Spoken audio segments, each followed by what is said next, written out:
Hi friends, నిన్న మీకు పొన్నగంటి కూర దాని తలకు ప్రయోజనాలు చెప్పాను.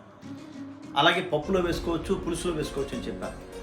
ఈరోజు ఆ పొన్నగంటి కూర హార్వెస్ట్ చేసి దాన్ని ఇగురు అంటే పెసరపప్పు ఇగురు పొన్నగంటితో ఎలా చేయాలో మీకు వివరిస్తాను. ఒకసారి చూడండి. ఈ వీడియో కనుక నచ్చితే లైక్ చేయండి, షేర్ చేయండి, మీ కామెంట్ తెలియజేయండి, సబ్స్క్రైబ్ చేసుకోండి.